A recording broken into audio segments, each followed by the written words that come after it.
And you are live. Okay, so we are good to go. Okay, great. Thank you. So hi, everyone. Welcome. Thanks for joining in or watching this. We're here today for the Municipality of North Perth Council Composition and Ward Boundary Review Public Information Session.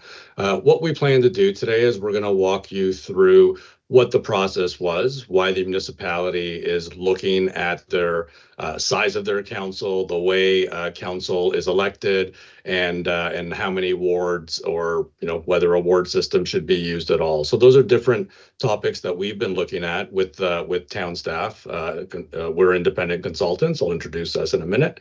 So we've been working through that process, and today we're at a point where we've worked through different assumptions, research, interviews to come up with some possible ward options. So our team is going to walk through those ward options today, and then there'll be an opportunity for feedback through different means that we'll go through, such as surveys or website, or really any way you want to get back in touch with the municipality or ourselves to let us know how you feel about that.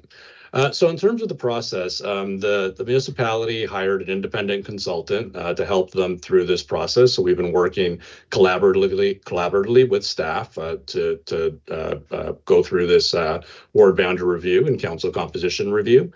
My name is Jack Amendolia. I'm a managing partner at a firm called Watson and Associates. We're a firm based out of Mississauga, and we work for many municipalities and school boards throughout Ontario, doing things like population forecasting, planning, as well as ward boundary reviews. I'm joined today by Josh Valenti. He's a senior project coordinator at our firm. He's largely responsible working with Bob for coming up with these, how these new wards might look like and what impact that has on existing populations, both today and tomorrow. And we do these studies where Watson is responsible for a lot of the technical work and a lot of the, like I said, the growth forecast work and figuring out how the populations change. But we work really closely with Dr. Robert Williams, and I'll let Dr. Williams introduce himself in a second.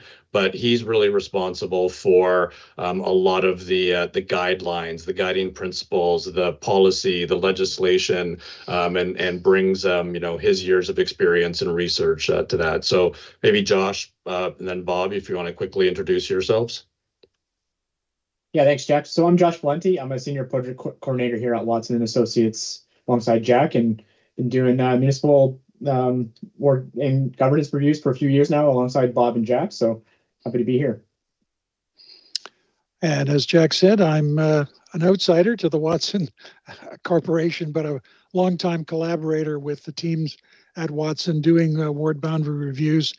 This is a kind of second career for me. I was a faculty member at the University of Waterloo for many years with a great interest in municipal governance and municipal electoral systems. So it was a natural flow to step into this field because there is a lot of interest in these kinds of questions and a number of challenges that we have tackled together. And North Perth is one of the more interesting ones, certainly from the point of view of council composition.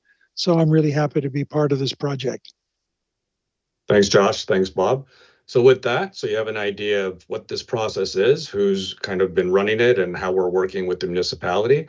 With that, I'm going to turn it over to Bob and Josh, and they're going to walk you through, try to help us understand why we're doing this, what the sort of main principles and considerations we had working through that, and then ultimately spend some time walking through the different options and why we came up with those options. Thanks.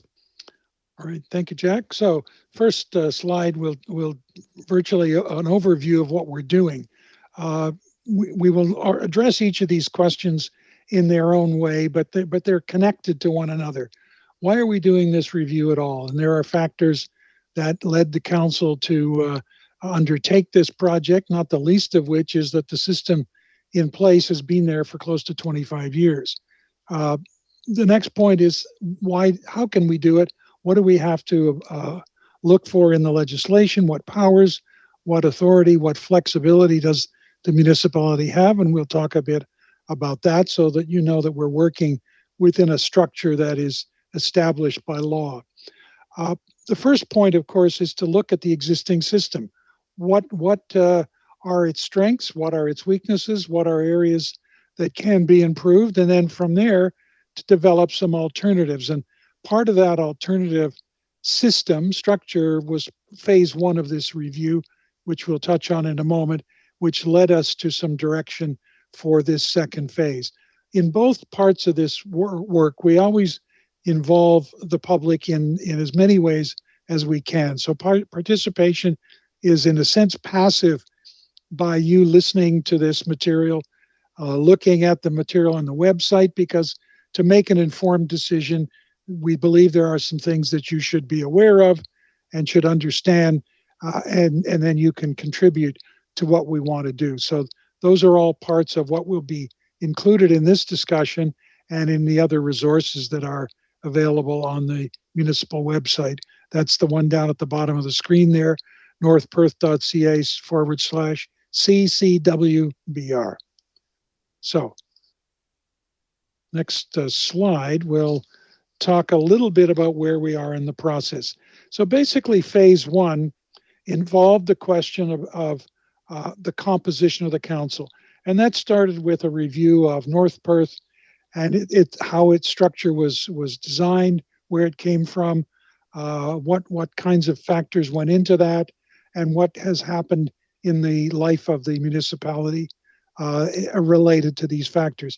I conducted interviews with members of council, both before the last election and after, and we talked with senior staff along the way to help shape our understanding of both North Perth as a community, as a municipality, and the council and the way it operates. And those are parts of what fit together here. Phase one of this review involved what we call a council composition review. North Perth has, for many people, a very large council, 10 people. What led to that? What are the component parts of it? Are there parts of that that can change? And we provided a report to council back in July, in which we set out some alternatives, which we'll again touch on in a moment. And council, on receipt of that report, provided direction to us, first of all, to basically say, yes, do a ward boundary review. In other words, step 3 didn't say, let's have no wards at all. We're going to have wards, but they're going to be factored into a structure that came out of that decision, that recommendation in July. And again, we'll touch on that in a moment. So we're now in phase 2. And part of that has involved the work that Josh contributes to these activities, forecasting, data modeling, looking at the distribution of population and some of the things that are factors that we consider in the development of a successful system. So that will be part of what we're going to see in a short time. And what we will present to you by the end of this session are some preliminary ward boundary options. They are preliminary in that they are based on our interpretation of what we've heard, what we've learned, and how we apply some basic principles to establishing a council as determined in phase 1. So here we are in phase 3, the little highlight around it. We're now doing consultations about these preliminary options. We're going to be looking for your responses to these ideas that we can then take into account as we move to stage 4. Along that line, we will develop final ward boundary options, which may be some of the preliminaries. They may be something brand new. They may be what we might call a hybrid or a mixed, an adaptation of the preliminaries. That's yet to be determined. But those recommendations will come back to council.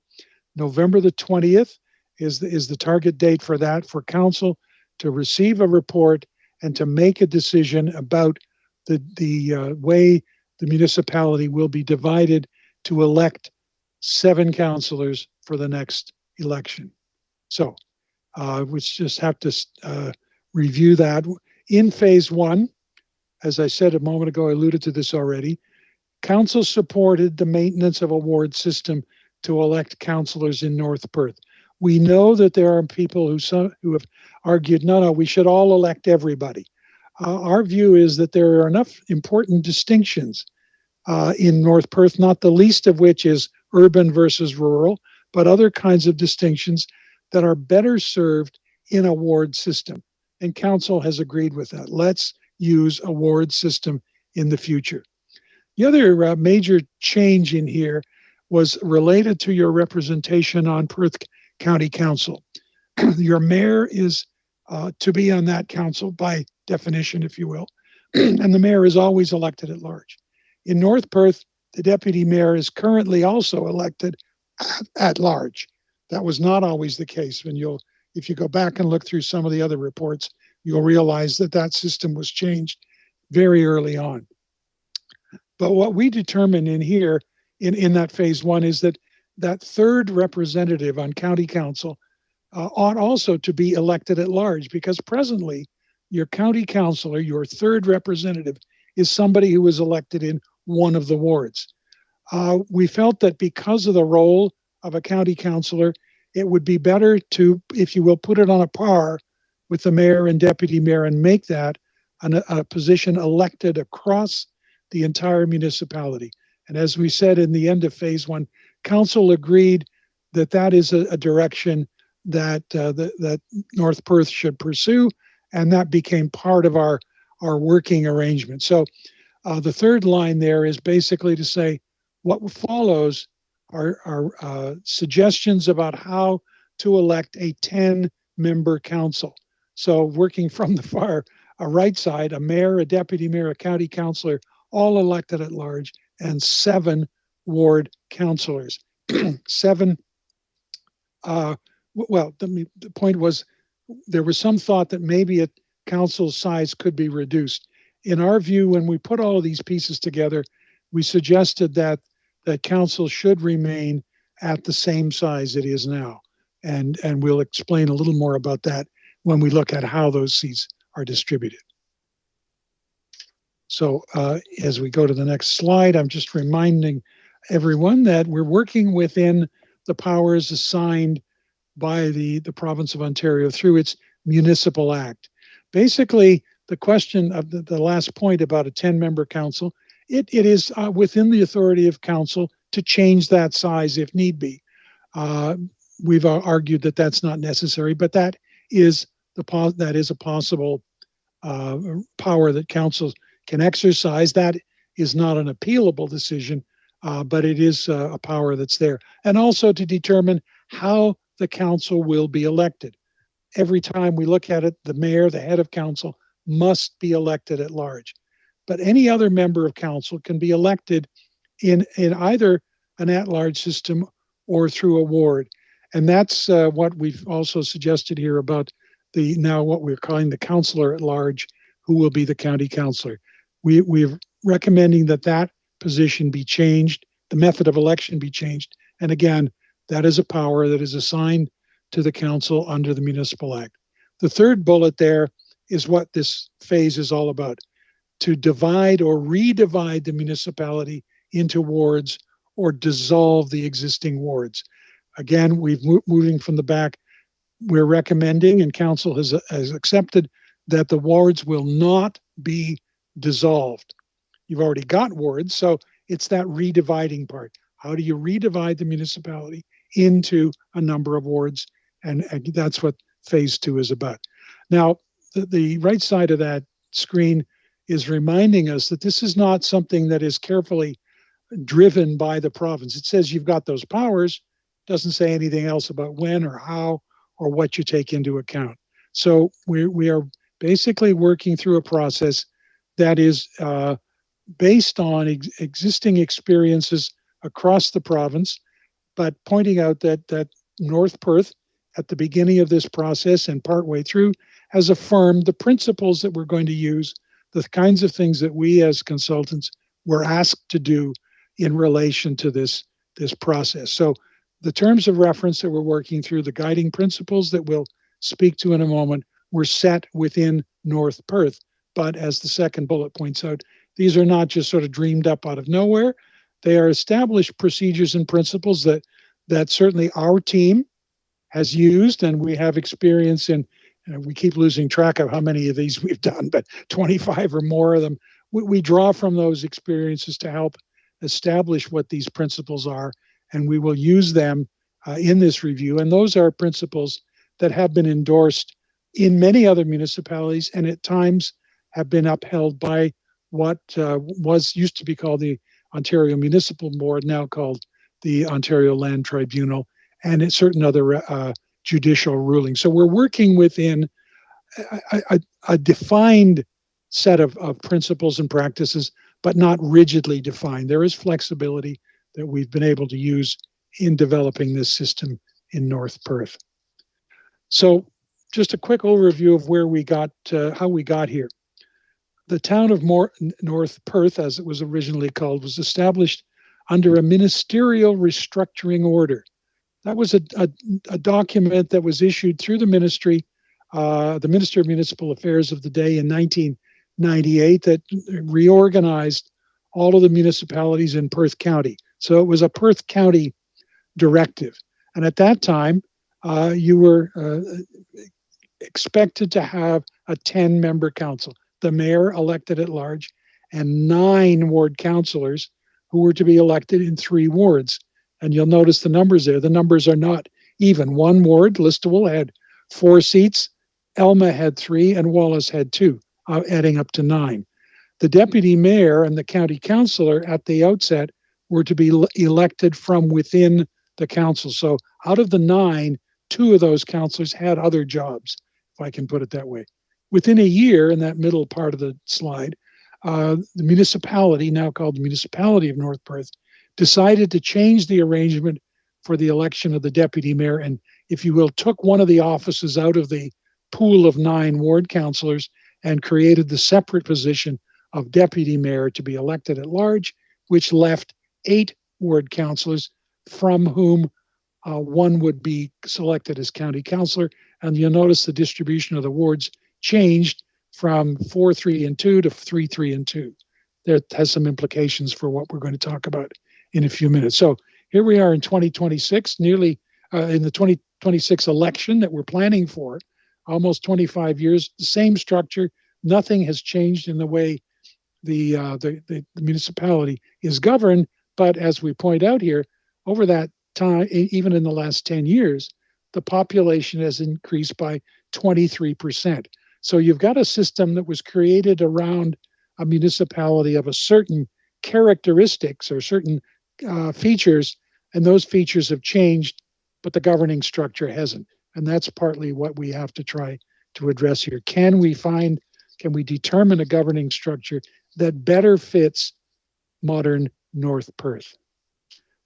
So the question of the size, as I pointed out a few moments ago, council has the authority to change that.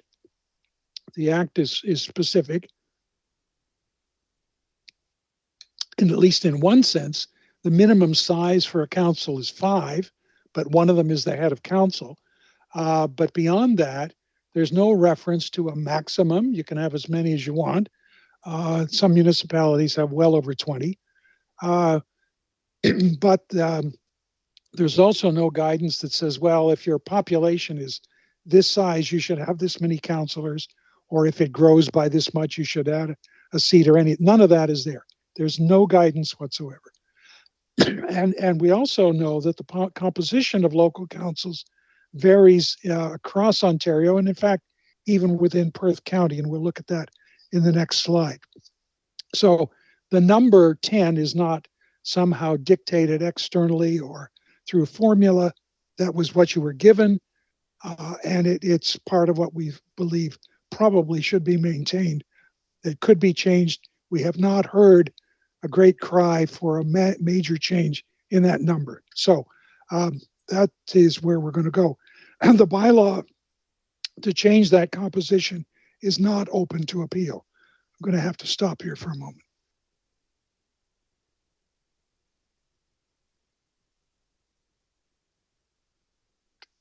Must have talked too much last night at the live meeting.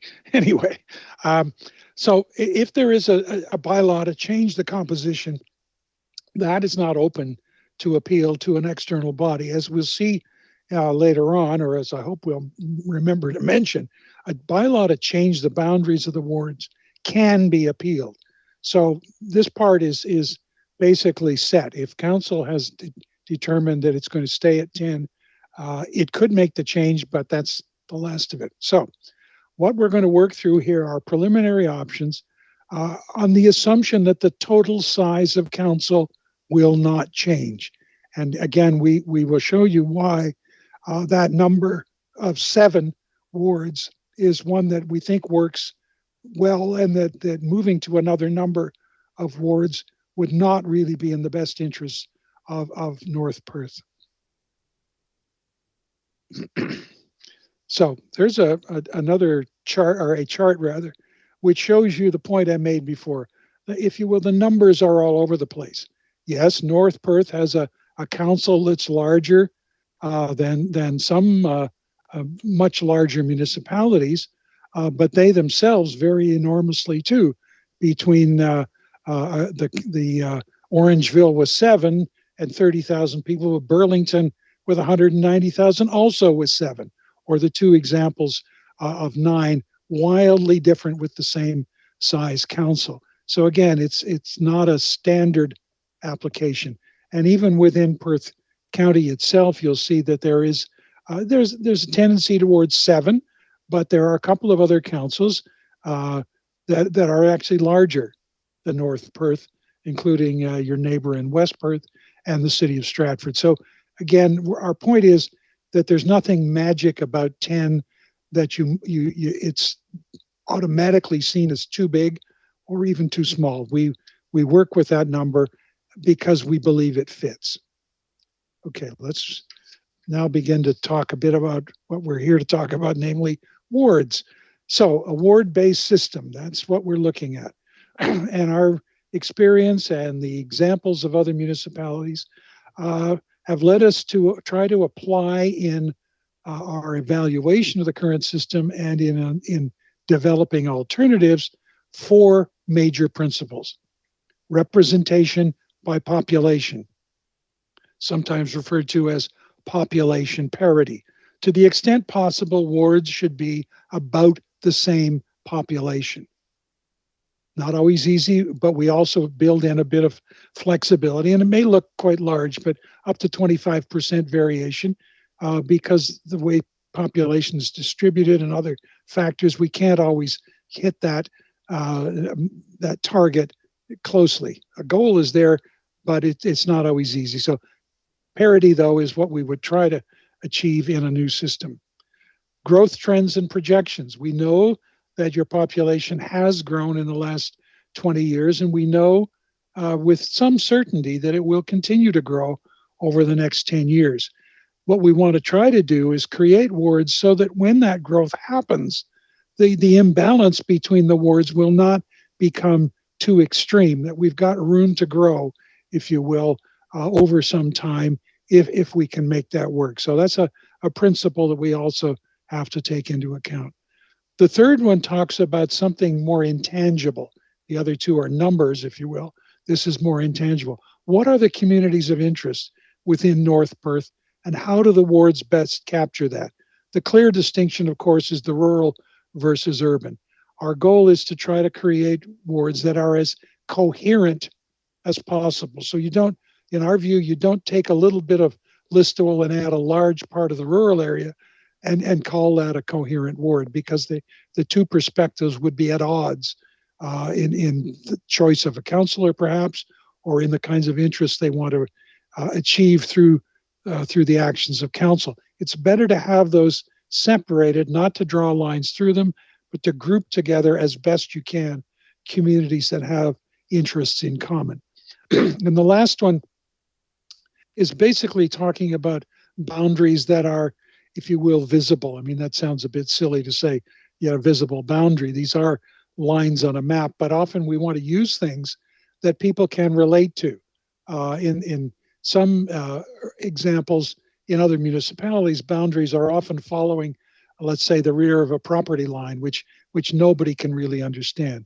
And in your case, of course, there are not obvious geographical or topographical features. You don't have river valleys or ridges or other bodies of water that might serve as a boundary, but you do have a very well-established and clear-cut set of roads, some of which are more important than others, but they are the boundaries that we tend to want to use because they are identifiable and they help meet some of the other perspectives. So when we put those 4 principles together and try to design a ward system, our goal is to achieve what's called here effective representation.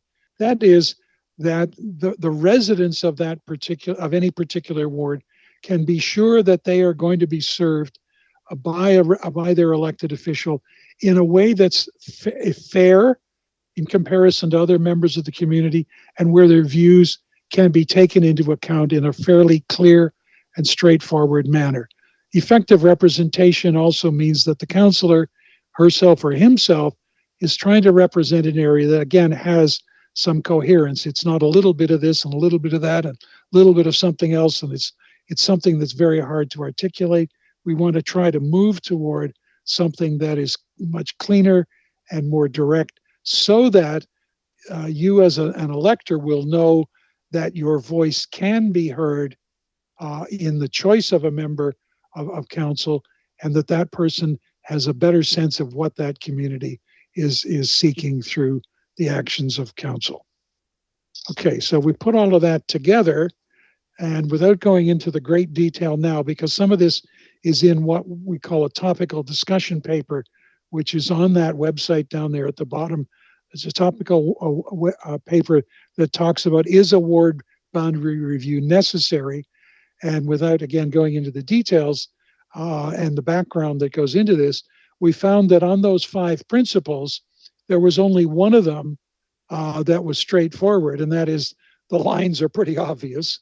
Line 86 is pretty well the main one.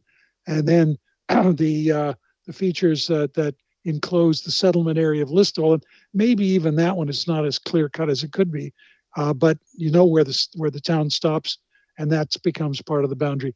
Communities of interest are largely successful because the rural areas are separated from the urban areas. But on the other principles, the system is, if you will, well out of kilter.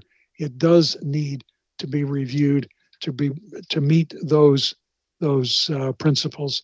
Again, I won't go into that right now. It'll be there for you to have a look at in more detail in that discussion paper.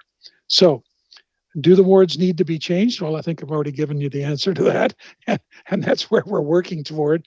We're saying, I think a change is appropriate.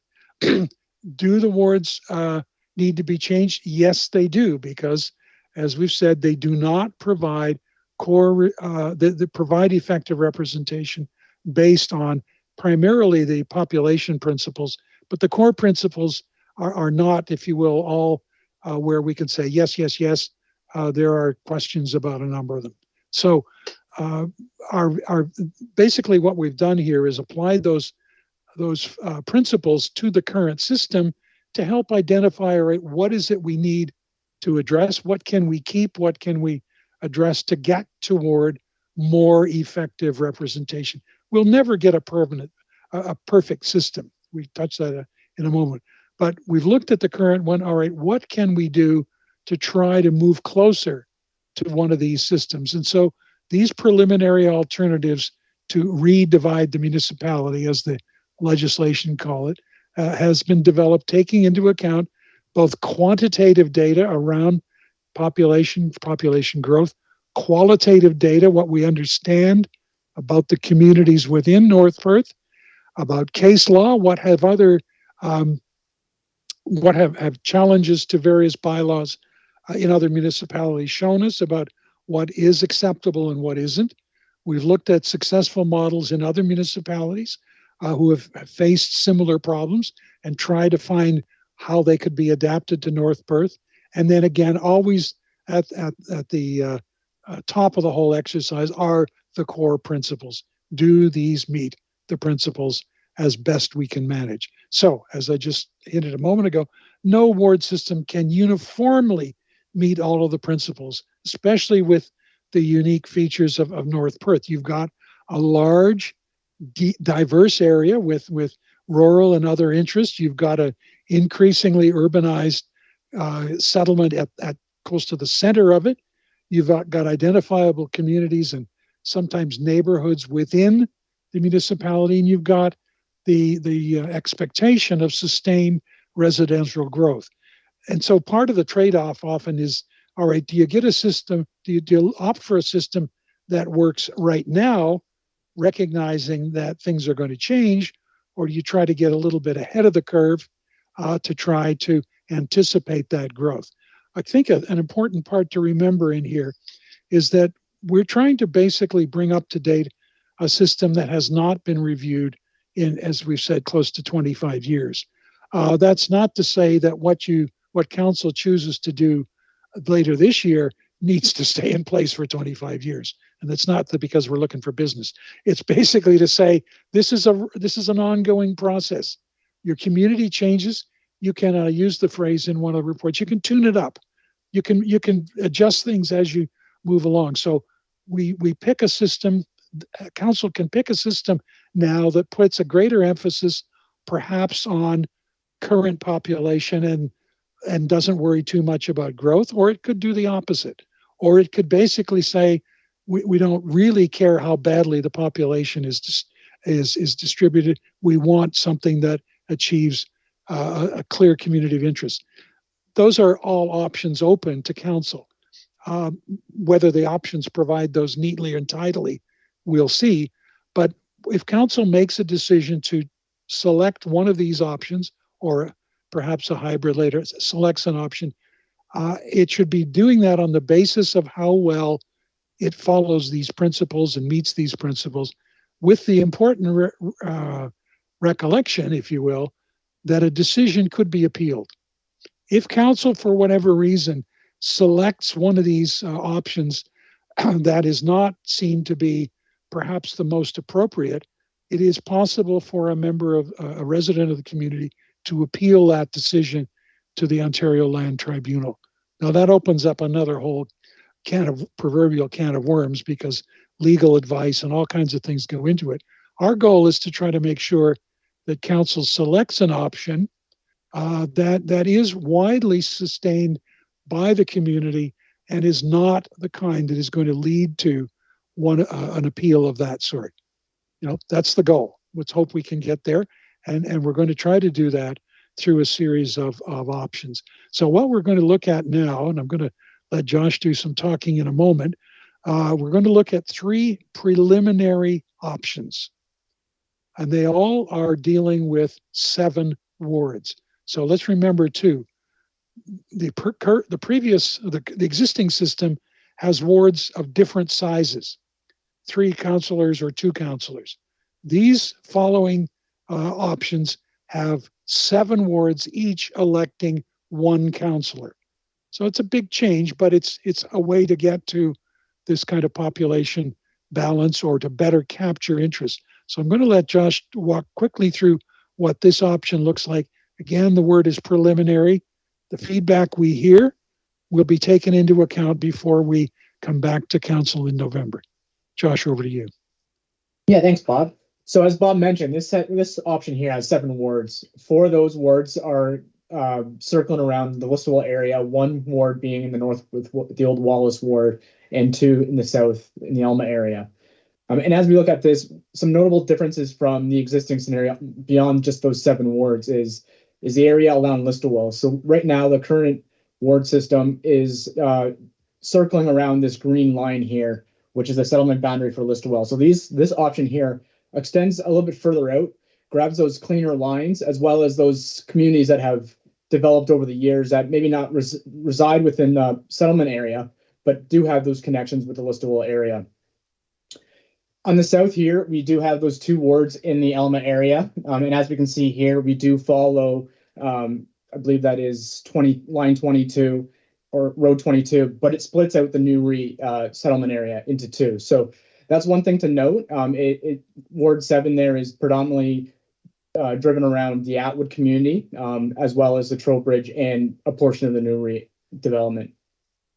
And then you have Ward 6 there that is more of a rural ward that consists of Moncton, Donegal, and Britain there, but is, as you can see on the population side, more or less below that optimal range of 25%, as we can see on the chart here. It's currently at that 25% range, but as the community grows, it pretty well stays the same and grows out of parity.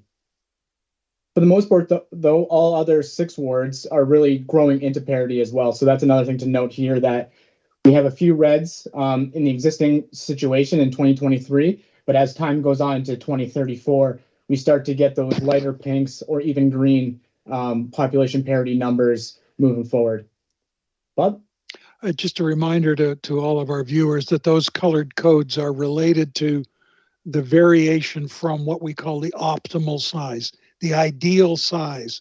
And that number is there at the bottom line, that if there were 7 wards in 2023, they should each have a population of whatever that number is. And that those colored blocks will show you how far from that they have moved. There's one green one over on the right side. It's within 5%. The lighter red ones are within 25%. The bright red are over 25%. So that's just a quick visual as to how well the population distribution works. And if you'll notice on other materials we provided, in the current 3 wards, all 3 of them are bright red. Yep, thanks, Bob. And just jumping back into, I'll say now the 4 wards within the Listowel area. So there is 4 wards, and they are predominantly divided by Wallace Avenue, splitting the east and west. And we've actually looked to capture Main Street within 2 of those wards rather than 4. So on the outskirts there, we do use Main Street, but then we do drop down, as you can see in the little subset map there, that we do jump down to Elma Avenue there, trying to keep those businesses within those 2 wards on both sides of the street, as they more readily have those common relationships with each other as well. Anything to add there, Bob? I think the other point, though, is that the rural population is primarily in let's say 3 wards. The ward with Atwood has a lot of rural in it, but there is a growing settlement. But it basically means there are 3 wards that are largely concerned with rural interests at the moment. And again, that's that distinction, rural and urban. Rural is something that matters a lot in North Perth, and this gives some very clear voices, at least in 2 cases out of the 7. And I'll just maybe quickly jump in. If anyone's wondering that's watching this presentation, why aren't all the boxes green? Why can't we just make all the boundaries equal to that 2,500 population? That's the population divided by 7. And the reason is what Bob spoke about earlier, because you're trying. It's not simply a computerized population exercise, but you're also trying to be cognizant of communities of interest. You're also trying to be cognizant of proper lines that Bob talked about that are visible or well known. So that's why we can't get that perfect population, is because we're trying to balance all of those while still trying to get as close as possible to population parity as well. Right. So that's preliminary option 1, and if we jump over to preliminary option 2 here, more or less the same setup. We have 4 wards around the Listowel area, and then again 3 more rural wards, being 1 in the north and 2 in the south here. One of the main differences here is the Listowel wards they're actually the wards 2 and 3, the yellow and green in the north here. They're actually following the settlement area boundary, which is similar to what you see today.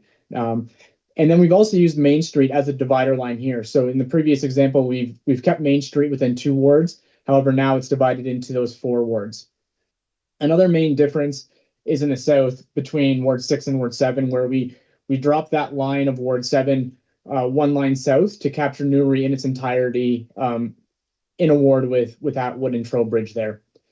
However, when we start to do that, we do start to take away some of that population that we do see in Ward 6 and add some more into Ward 7. And as you can see on that population side, Ward 7 now becomes a little bit above that 25% optimal range. And in this case, Ward 6 is slightly less than it was in option 1, and again, falling below its optimal range. However, when we look at the other 5 wards, there's some pretty good parity between the 3 of them. especially around the listable area. Those wards are predominantly pretty equal with each other, with Ward 1 being outside of the listable area in the North Wallace there, being almost in the optimal range in 2023 and still maintaining that optimal range in that longer term there as well. Bob, Jack, anything to add? Sorry, that dropping out of the range in Ward 1 is simply a matter of arithmetic. Its number stays the same.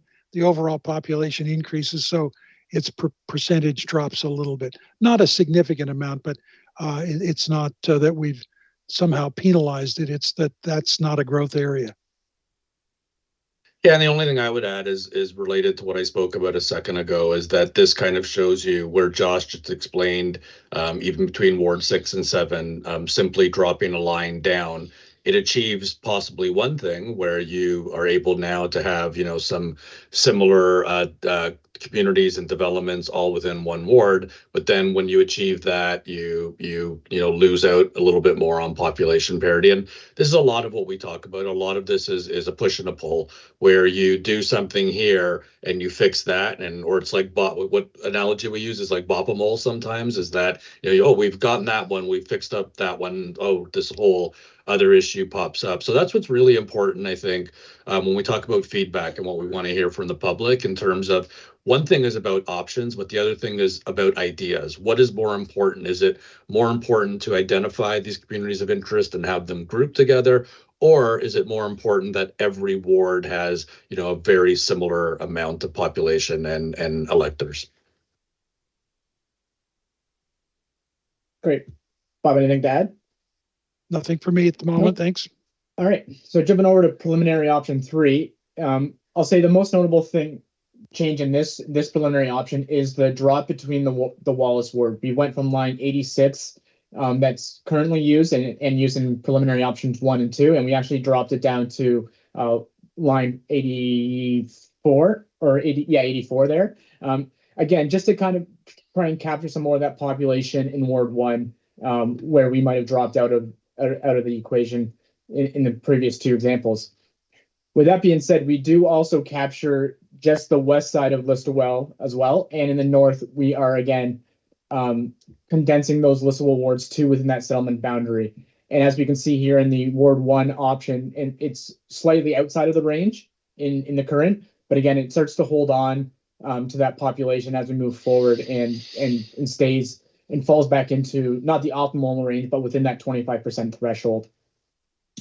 On the south side of the municipality, we kept Newry and Atwood contained within one ward, being Ward 7. And where we saw Trowbridge within Ward 7 in the previous 2 options, we've now allocated that, directed that more so to the Ward 6, noting that it might be a more of a rural community outside of the Atwoods and the Newrys, and it might have more of a relationship to those outside the Donegals, the Britons, and the Monktons as well. Noting that, yes, now this becomes quite a large ward on the geographic size. When we start to look at the populations, I'll say one of the trade-offs is here is you have a large geographical area, but you have a slightly smaller ward via the population. And as we can see, as the population grows out to 2034, again, this Ward 6 falls out beyond that 25% threshold. But now with Trowbridge, it's slightly a little bit better, closer to that threshold as well. Another thing to note here is within the listable area, we can see that on the east side, we've actually brought the Ward 3 down south of Main Street, similar to what we saw in option 1. And then on the west side, we have used Main Street as that divider line, similar to what we've seen in option 2. So again, a little bit of both options 1 and 2 kind of reflected in option 3 here. Again, trying to get those communities of interest and that population parity and the other visible lines and all the guiding principles that Bob and Jack had talked about, kind of weighing those balances out and trying to get the most balanced and effective boundaries we could. Anything to add, Bob? I'll just make a point too that these are 3 options that we felt had each one has certain qualities. We know each one has certain limitations. They're not the only preliminary options we played with. We've tried a number of different combinations. at an early stage. The issue, for example, in this one with the way the Ward 6 is circles around Atwood and Newry, there were other versions of trying to draw the lines, let's say straight down to include Moncton in the same one. But then the point, as Jack said earlier, to do that creates other ripple effects through the distribution of population, geographic size, and so forth. So it's a matter of trying to work around what's there. But we felt that on balance, and you'll see in there that there are those two green squares. On balance, this is an option that allows for growth, maybe better than a couple of the others, but it's not a perfect one. But it would be a forward-looking scenario, I think, as opposed to perhaps just catching up. And that, again, is open to council to opt for that, or perhaps, as we'll see through consultation, for those who are watching and listening, to perhaps suggest some modifications. I suspect that Josh has tried most of those out, but you never know. There might be something that might just work, and again, make it a more palatable scenario for the community, because we know there's change here. And so how much change are we willing to undertake in this exercise? I'll stop there. Yeah, maybe just to finish that thought, I would agree with a lot of that sentiment that what we've done here is by no means set in stone. And like Bob and Josh both reiterated that, these are preliminary options. But I would add to that, kind of what Bob said cheekily, that, Josh has run, we've all run through many options. These three have similarities to themselves. The reason is largely because of the guiding principles. If we want to maintain some community of interest, there's limited things that we can do in the rural area and still have any, credibility in terms of population parity. And the same thing within Listowel itself, because of the concentration of population, because of, the way the city is designed, because of the settlement areas. There's some limits to where we can put those lines and still, like I said, meet all of those other principles. So I just wanted to be clear in that understanding. But again, if there's a line or something that, would still sort of meet those principles, we would be happy to consider it and see sort of, like Bob said, what that ripple effect might be. So maybe just, if we go to the next slide, I can just finish off with a few next steps. So really what we talked about at length today, this is really to give the public a sense of what these different options look like, a sense of the different push and pulls and parameters that we're working within.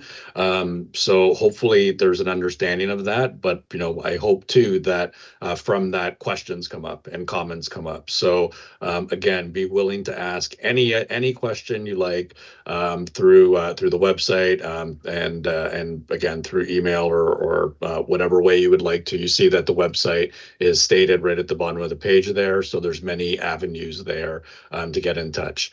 We're going to also be putting out a survey that's going to address specifically the options that we talked about today, as well as some questions, like Bob was saying, that will just help us understand, some of what is important to this community. Read the materials. While we tried to explain as much as we can today, there's a lot of different types of materials. Some you can get into the weeds and really learn about ward boundary and council composition, but some that are a little simpler, easier to understand, and at least provide a high level summary of what we're trying to do. Once the survey comes out, we ask that everyone try to complete it by October 30th, just because after we get the feedback, we're then going to go back and determine whether one of the designs we talked about tonight might fit for your community and might be a recommendation to council, or many times it ends up being some sort of hybrid or mashup based on some of the things we presented and some of the feedback that we received. So that's really the consultant and the municipality and staff's job, after we get all the feedback, is to kind of go back and evaluate what we've done and see if we need to make changes, and then start working towards a public final report and presentation that's going to include some recommendations to your council. So really October is about engagement and feedback, and then our sort of deadline is November 20th, where we are planning to present recommendations to your council to consider. So with that, unless Bob, Josh, or Sarah have anything else to add, I just wanted to give a big thank you for anyone who took their time out to watch us and listen to us today. I do see a couple of people on the Teams call. I'm not sure if they're external or if there's any questions, or are they all internal? Okay. So great. So like I said, go visit the website. You'll see a survey shortly, and get in touch with us with any comments and questions. Thank you.